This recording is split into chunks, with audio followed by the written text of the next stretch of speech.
Okay. Good morning, everyone. This is Jamesina Green, and I am the host of Let's Talk Destiny podcast and the founder of A Mother's Cry nonprofit. I am excited today, and I really want to come up with a different word than excited, but I'm thrilled to have one of my sister friends, my spiritual daughters, my advisors with me today, and we're going to talk about a new initiative that A Mother's Cry is presenting and introducing to the world, and I'm really excited about it. And then we're going to talk a little bit about Project Redemption, which is what we're all about here at A Mother's Cry as we do the advocacy work for inmates and families impacted by mass incarceration. It's for me, it's about redemption. Like I don't think anybody is a lost cause. I don't think that we should just throw people away because they made mistakes. I think it's about redemption.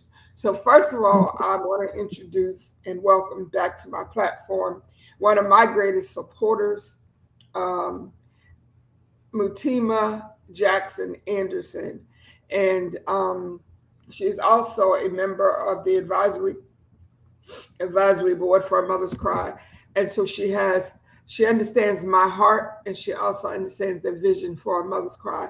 And I'm excited to have you join me today. Good morning, Mutima.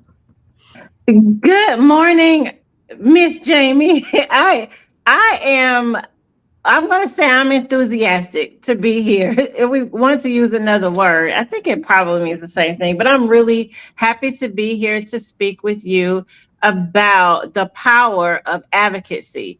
And I know we met in the literary circle. I don't even know if you remember. We pretty much have been connected well over a decade, almost 14 years on that Wow. other app. On that other app that we won't mention. Um, because of some other, yeah, we won't mention that, but and to see how we are using even our writing to advocate and to make a difference in the world. So I'm really enthusiastic to be with you in conversation. It's an important conversation. I feel like my camera, it needs to be another way, but we'll just roll with it.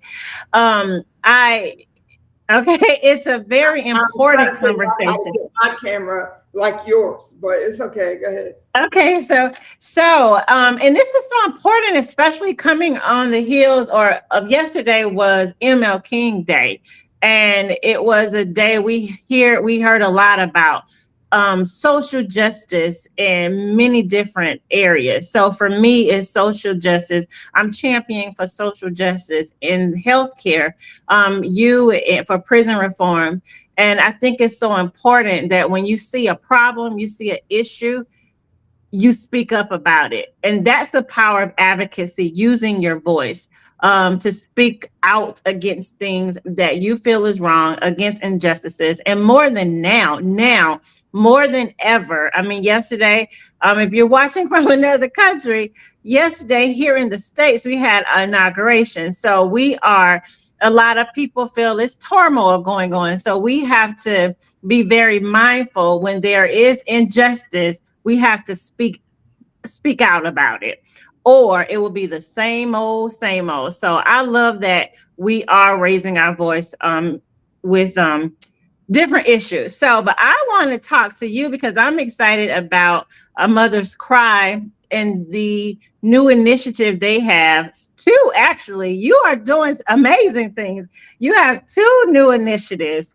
And one is in honor of your sister. I think we've had conversations in the past about grief. And one of the things I love that we're able to do now is to continue speaking about, for me as my mom, for you, your sister, and you have an initiative in her honor, Miss Sylvia's Sister Circle. So I want to know a little bit about the initiative you have in honor of your sister, and yeah. Well, my sister passed on January 17th in 2005. And Mhm. I mentioned it the other day, how I found out that she, had been transferred to the hospital, and I was living in Georgia at the time. And Mhm. before I could get back to Maryland, she had already transitioned. And Oh wow. that I carried that pain for a long time for a number of Mhm. reasons, not just because she was my sister, but because of people that I had great respect for on a spiritual level had said Mhm. that she was going to be healed and she was going to, you know, not die and whatever. And so she died, and I went through a lot of trauma. Um, with that, but I had my own personal encounter, which is why I always say it is imperative that you have a personal relationship with the Creator that is not Amen. relying upon other people's words. Because Yeah. I had my own encounter where I was able to begin my healing um, Mhm. with regard to the grief of my sister. But the reality, Matuma, is that, and I read this the other day, I don't know where, that grief is an expression of love that you have for Mhm. someone. If you're Mhm. grieving, that means that you love them. You don't really get stuck grieving people that you don't even know. Mhm. So it just shares that, that you did have a relationship, a loving relationship with that person. And as you Mhm. said, it is important for us not to just get stuck in the mud of grief, but to Mhm. realize it is a process and it serves a purpose. And so, one of the things I've wanted to do, had going in my mind for quite a while now, was to try to find a way to honor my sister. Um, and then maybe a few months back, this idea came up, and I Mhm. had a conversation with you as a Mother's Cry advisory board member about trying to introduce a initiative that would honor her. And so I came up with this Sylvia's Sister Circle, and basically it is a transformative women's initiative dedicated to empowering and supporting and uplifting women, particularly those in marginalized communities. Um, I want to establish this in the memory of my sister and address some of the issues that she dealt with as a woman of color in our society, such as Mhm. domestic violence awareness, providing support for women who are dealing with domestic violence support. So I'm looking to connect, and I already have some connections Mhm. with women who are doing great work in Okay. regard to domestic violence awareness, and I want to do more with them with regard to Sylvia's Sister Circle, because I don't believe that we have to reinvent the wheel every time we get an No. idea. Like Right. collaboration is key, right? So I want to deal with the Collaboration is key. Yes. Collaboration over competition. And for those that are interested in forming a nonprofit organization, we talk about this a lot. The your organization programs are very important because that's the vision of the organization. The initiatives, those are the supplement things that help you to drive that mission. So I love that that you have these additional projects to, fulfill the mission of the organization and helping mothers. And sisterhood is so powerful. I don't have a sister. I'm an only child. But the story is my mom, she was pregnant before she had me, and that baby died. And I always say energy really never dies, it just transforms. So I'm like, that baby is around here somewhere. But I always wanted a sister, and I think sisterhood is so important. So I understand that bond, and I understand wanting to even build a sisterhood to, again, fulfill the mission of the organization. So I'm really enthusiastic about this initiative and bringing women together to heal. It's all about healing. And with grief, we often think when someone passes away, we see it because our response can sometimes be a little pessimistic. Is it very negative? Some people think it's very negative. But if you are a person of faith, and you've taught me and your sister as well, that even through when someone passes away, they can still, that's total healing. So it took me a while to really to really understand that. So I'm happy that you were able to overcome that. Um, that pain was not being there. And because realistically, my sister Kelly and I have talked about this a number of times. Um, Wanting to hold on to someone when they're very sick and they're, whatever, is more about you than it is about them, because you just don't want to let them go.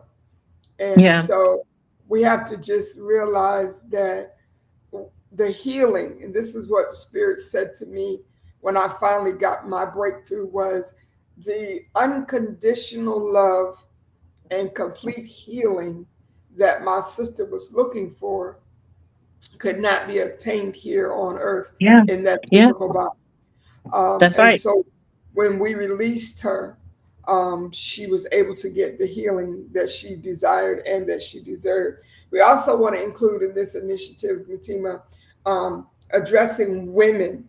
Right now, Mother's Cry is our main overall mission is dealing with mothers who have children Mhm. incarcerated. But we also, under the sister Sylvia's sister circle, we're going to address women, mothers who have been incarcerated, because Mhm. my sister did have a period when she was incarcerated. So we want to Okay. address what it's like for women, and especially moms who are incarcerated, Yeah. because what struggles do you face while you're incarcerated, knowing that your children are out, somebody else is being taking care Mhm. of them. And so we're not Mm. going to, it's not going to just be all uh, evoking tears situations. Yeah. But sister was also known for being an amazing cook. So we Mhm. want to address healthy eating habits. Um, I Okay. think I think that's where your organization will also come in. We're going to talk about, Mhm. as mothers, the importance of preparing healthy foods for our children so that they can get in the habit to develop healthy eating. So there's a number Yeah. of things that we're going to involve in this initiative, but all of it Mhm. is going to honor my sister, Sylvia Palmer White. Okay, Sylvia Palmer White. And I know you said it's not going to be all about tears, but I also believe even the painful experiences we had with them can it still make a difference. And that is what we mean by from reflection to impact. Some of the mistakes or some of the errors they have made in the past, we can change. I mean, I always say when you go through something to get out so someone else doesn't have to go through it. So I think it's okay to reflect on even some of the dark moments of their life and the impact, how it could how it can be better, how it can be better for today. Absolutely. And here's something else I wanted to also bring up that I think is very important. We're also going to address the inequality of maternal health care for women of color. Um, because Sylvia, with her last son, ended up in Johns Hopkins, I believe it was Johns Hopkins, yeah. Oh And wow. on her deathbed, um, as she was preparing to give birth to her son, because she had developed a blood poison in her bloodstream that our local Mhm. hospital did not diagnose until it was too late. And so though she kept going back to and forth to the hospital, she just kept being sent home until they ended up having to medevac her to Johns Hopkins. And so we're going to also address that, how the realistic numbers of how women of color do not receive the health care that they should receive during their pregnancies and Yeah. right after. So we're going to include that in the initiative also. That is so important because that disparity it causes premature death, and that's why I feel it's so important to take ownership of your health. You have to advocate for yourself. You cannot just take your doctor's word. I know they've gone through a considerable amount of education, and yeah, they know a lot more, a lot of most than more than what we know, obviously.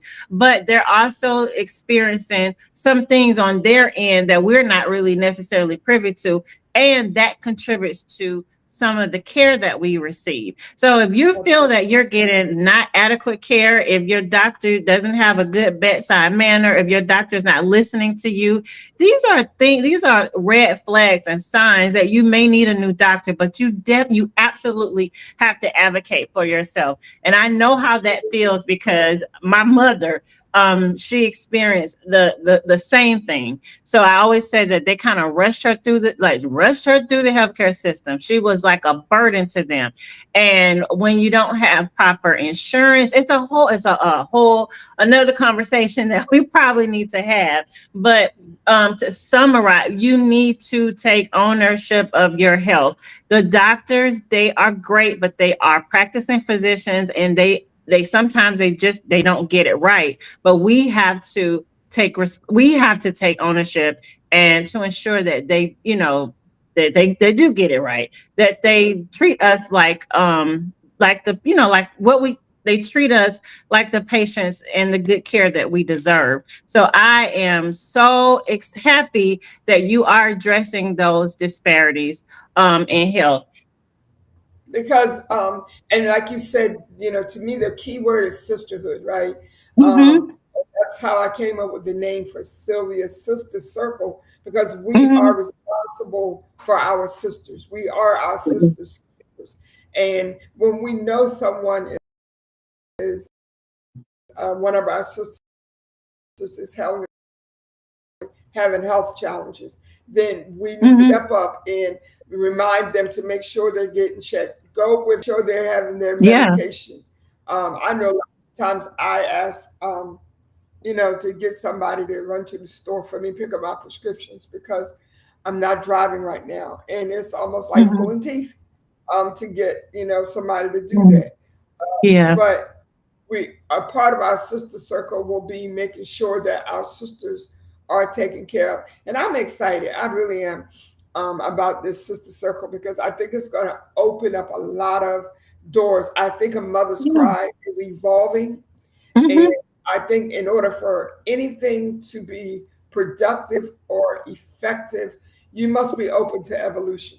And so Absolutely. this is where we are, and I'm just like thrilled. I'm thrilled too because it's all about building community with the women, with the mothers. And for me, sisterhood, it is about community. It's about support. And Yes. I feel that we can thrive together. I don't think God really created any of us to be alone, not in, especially when we can, when can come together in unity to support each other. So I'm Yes. excited also. I can't Yes. wait to do the virtual cooking classes. Even though they all won't be virtual, I will Yes. be back in. I think Salisbury is gonna be my like second home. I think it's gonna be my second home because I feel like we're already planning our next trip.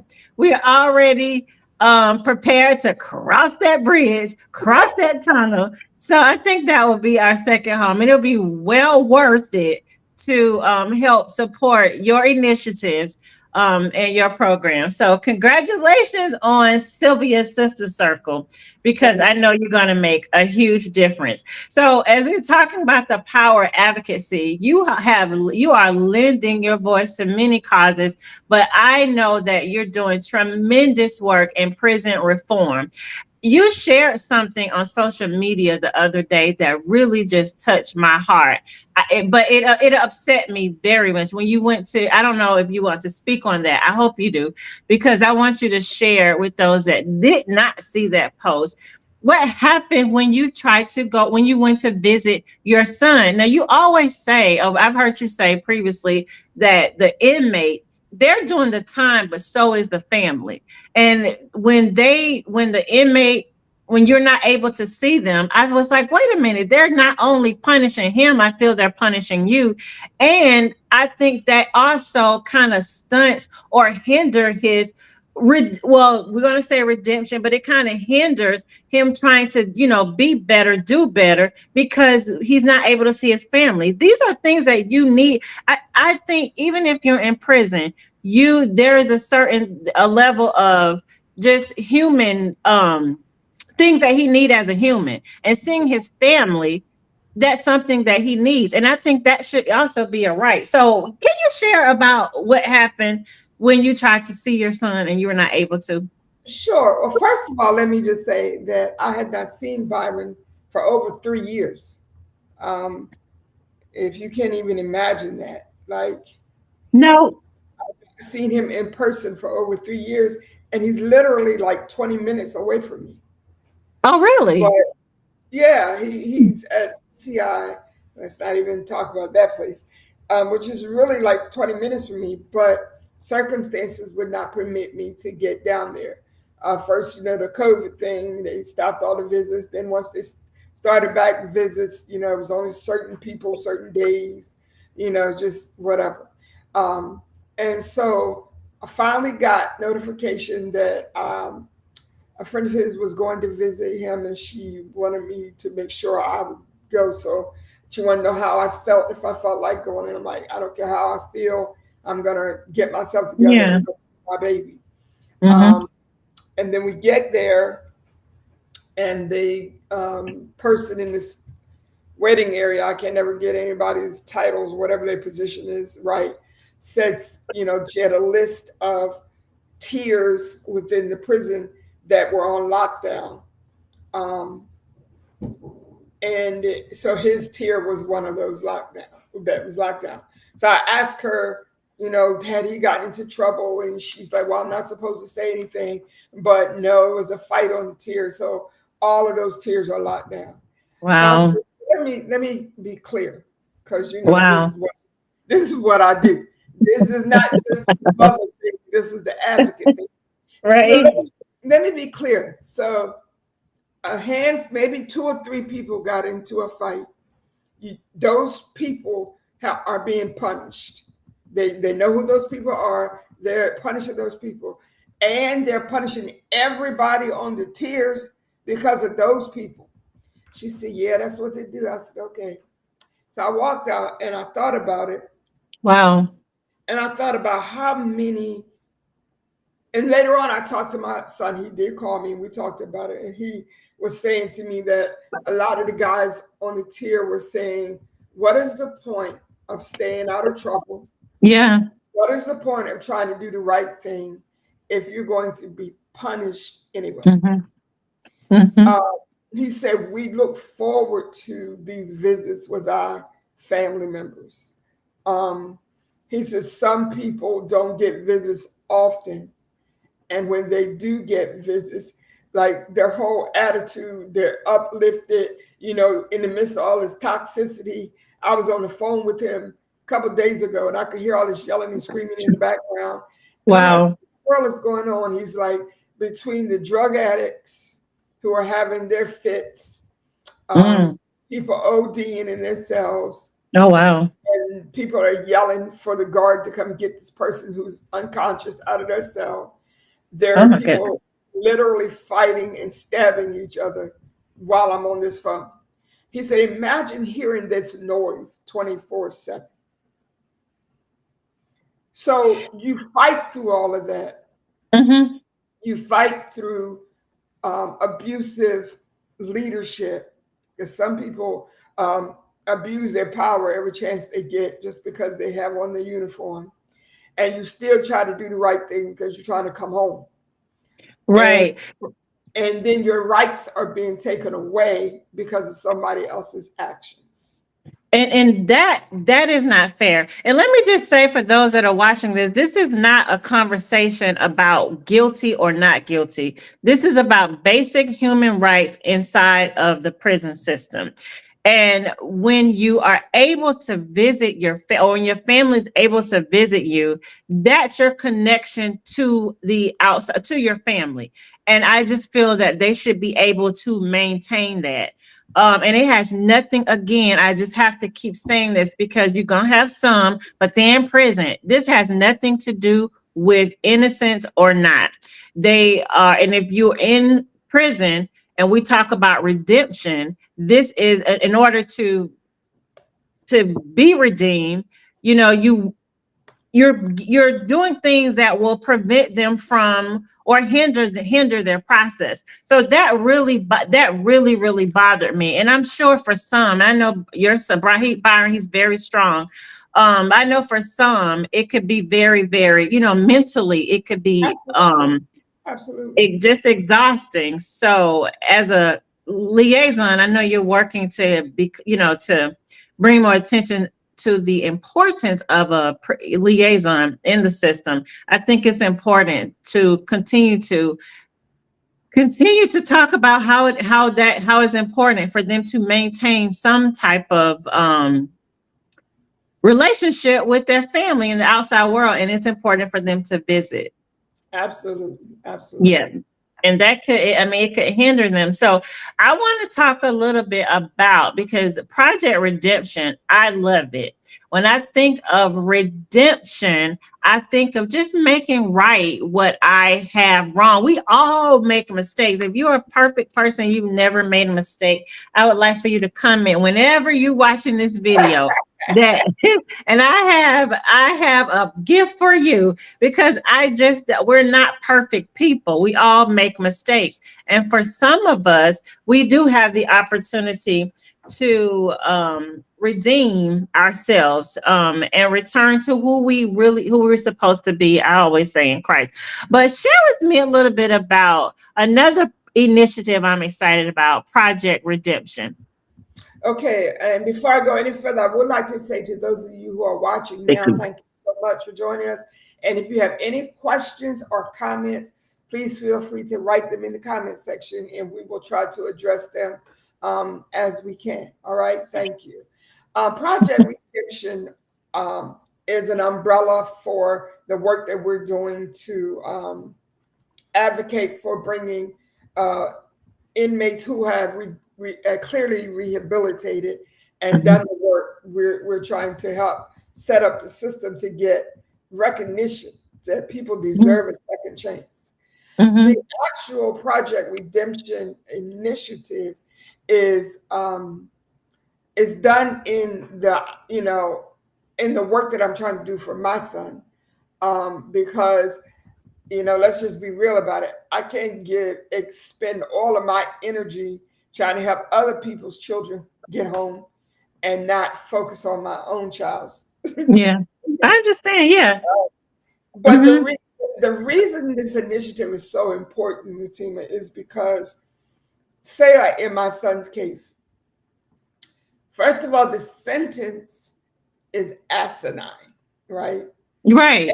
Everybody I talk to is like, I just don't believe that he got 50 years for first degree assault. That just doesn't make sense to me because I know people who murdered people who got less time. Uh, Right. when when I was And let's leaving the let's say that. I don't mean to interrupt you. We have to say it again. 50 years for no 50, one. No one died. No one died. not attempted murder, not he was in charge with attempted murder, nothing. It's first degree assault. And so when we were leaving the prison last Sunday, I think it was, um, I finally got to see my baby after over 3 years.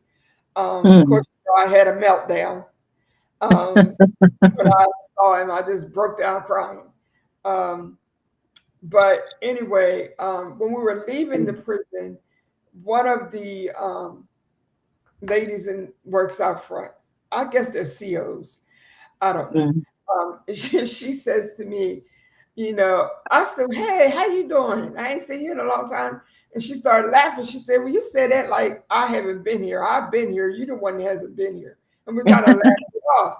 And she said, mhm. "I just want to say, I don't understand why your son is even still here." And she's Wow. like, "As many people has left this prison, your son should have been in that group because she said, I've been here 17 years and he was here when I got here. And there's no reason why he should still be here. Right. So Mm-hmm. one of the other CEOs said, how much time did he get? And I told her. And she said, wow, did he kill somebody? No. Did he rape a little kid? No. She said, well, can you Mm. tell me what his charges were? I said, well, basically it's assault, first degree assault. And she went off to the point where I was Wow. like, man, calm down, sweetie. I don't want you to lose your job. Or like, she was talking about the antiquated laws in the state of Maryland, um, Wow. and how she has a relative that committed murder and he only got sentenced to 25 years. Um, she said it just doesn't make any sense. I said, well, we're not giving up. Trust me, we're fighting the fight. Wow. All of this is going to be a part of our testimony.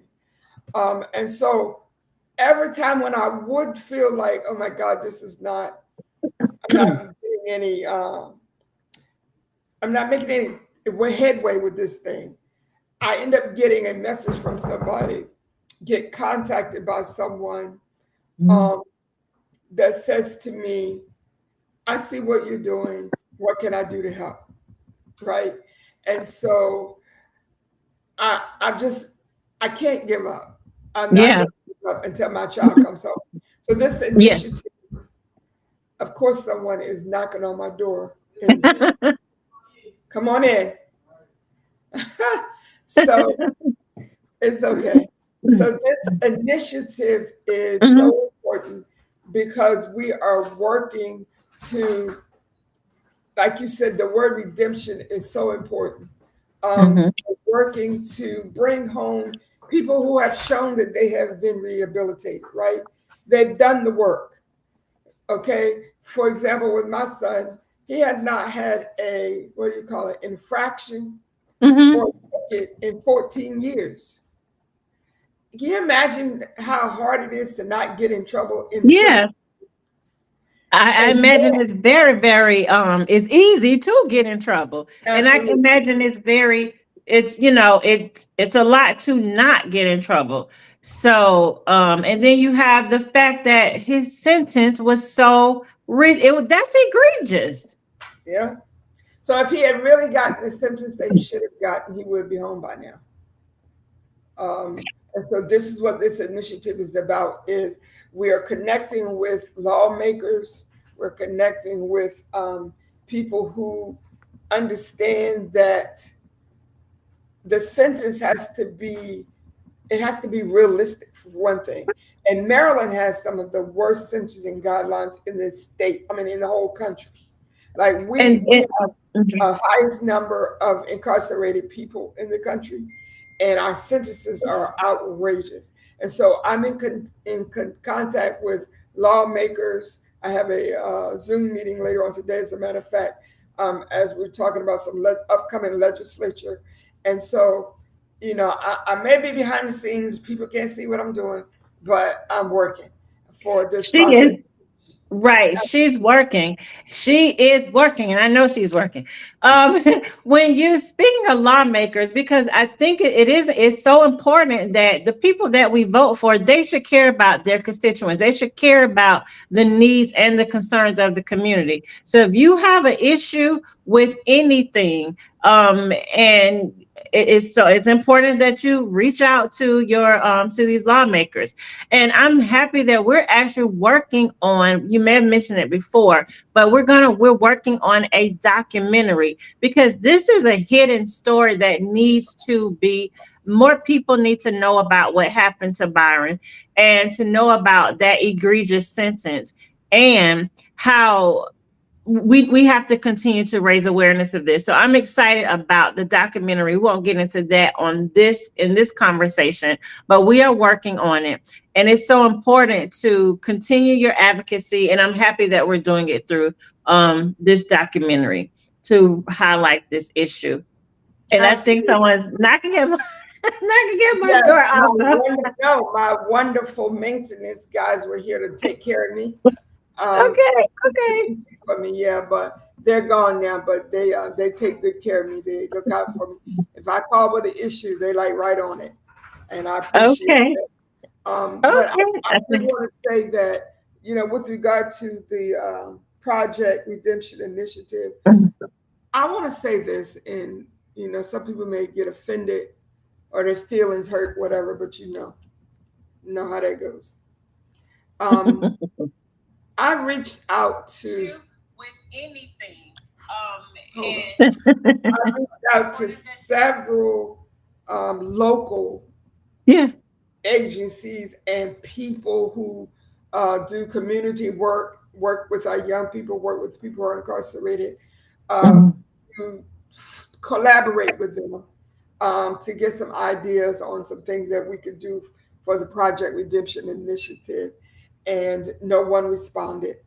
Mm. Um, and that's fine because I'm saying this to say to those, you included, who are doing work in the communities, who are trying to help people, um, just looking at what Dr. Martin Luther King went through yesterday, and we watched like a whole day full of his movies, uh, Yeah. him and Malcolm X. Like, people who are trying to change the world Hmm. don't always get the support that they should get from No. where you think you should get it. But I want to encourage you and everyone else, especially in the nonprofit sector, those of us Hmm. who are not doing this for money, to be encouraged, because we're changing lives, whether we even realize it or not. We are impacting and changing lives. I had a young lady reach out to me, and then I'm gonna let you go. Um, I had a young lady reach out to me through email about her concern with something that was Hmm. happening to her son at a Maryland state prison. And so I made the connections that I felt she needed, um, to find out what was going on. And then I asked her, how did you find out about me? Like, because I never heard of her before. And she mentioned that she was in a place of business, and she was talking to someone about her son's situation. And they said, have you ever talked to Miss Janie Green through a Mother's Cry? Oh, amazing. Yeah. Okay. So what I'm saying is, people are watching, Yeah. people are being impacted by what you're doing. The people that you think should be, or they may not be the ones. They may not be your people. Hmm. So don't give up. Don't quit. Um, don't be discouraged. Sometimes you got to stop and regroup and Yeah. pivot a little bit, make some changes. But whatever you do, don't quit, because people need us. Hmm. Everybody, I say this all the time, everybody is a voice, but everybody doesn't know how to use their voice. Yeah. Hmm. And so sometimes we have to do that for other people.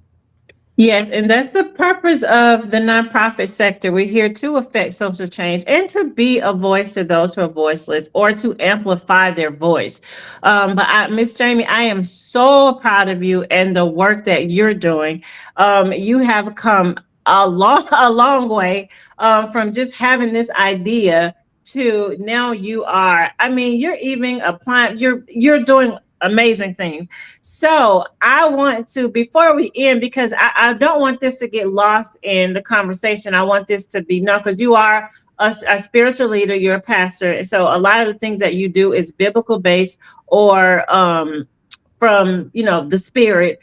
And I want you to know that when we talk about redemption, when I think of redemption, because you asked me this before, it's all about God's grace, because again, we all have, some may say sin, we've all done things that we may not be proud of, but if God's grace, if that is sufficient for all of us, so why not? It needs to be sufficient for those who are in the prison system, those Yeah. who have been convicted of crimes. So we cannot stipulate who gets grace and who doesn't. So I really do appreciate the work that you're doing. And focusing on redemption and seeing the good. Like my mom used to tell me, you got to see the good in everyone. I'm like, in a serial killer, yes, you have to see the good in everyone, because it goes back to God's grace. So you know scripture better. I mean, you probably know, can pull some scripture up on redemption, but I know that God says that we all can be redeemed. So thank you for seeing those who society doesn't see, and to having opportunities for them and their families. That is so funny that when you said that, my mother was one of those people that Mhm. I always thought, oh, sometimes she used to irk me. Like, as I'm like, oh my God, mom, that person did such such thing. And then she was like, oh, well, somebody must have did something to them. Like, Mhm. Jeffrey Dahmer. Like, she's talking about Jeffrey Dahmer one time, and Oh, something really bad must have happened in his childhood. I'm like, oh my God, mom. But I just really, I believe that people just don't need to be thrown away. I mean, yeah, there are yeah. some people that I personally think, oh my God, like I hope I don't ever have to encounter that person in my life, in real life. Mhm. But they're still a human being, and they still Yes. there's certain rights that they should have. And I'm not Mhm. saying, I want to put this out there real quick.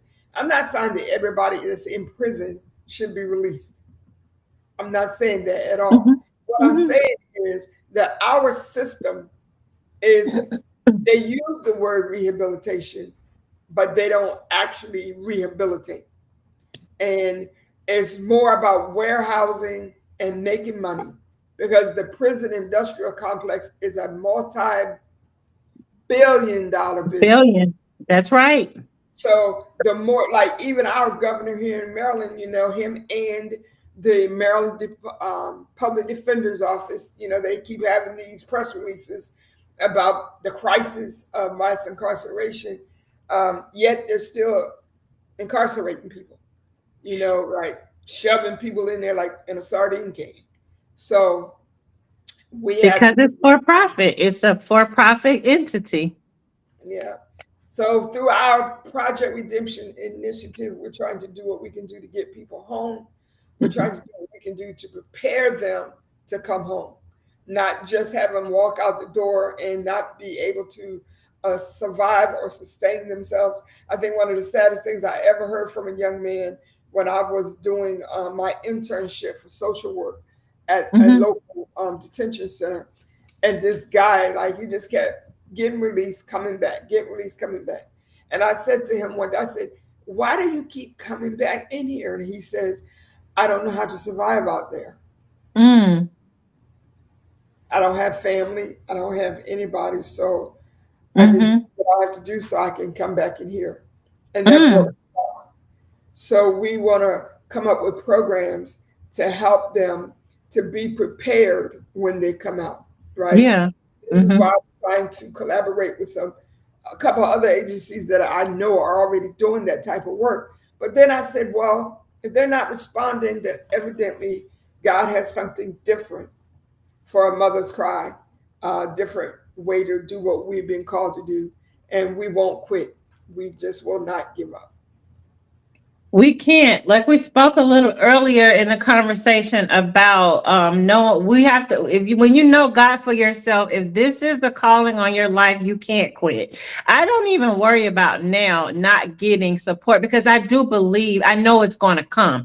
It may not come in the form I think I should receive it, or from the people I think should lend me support, but we will receive it, because again, when you are working for a when it's bigger than you, I think Yeah, God has his hands on the project, and we will get what we need. Those are just some of the shortcomings, some of the flaws within the nonprofit sector. We all experience those setbacks, but we all overcome them. So I know absolutely. that You'll be fine. So if you would like to support A Mother's Cry and these the two initiatives, Project Redemption and Sylvia's Sister Circle, Ms. James, she needs volunteers, and also we need funding to help with these projects. We are working on a documentary. I'm really excited. I've already started writing and doing some research. And I was very shocked to learn about Maryland,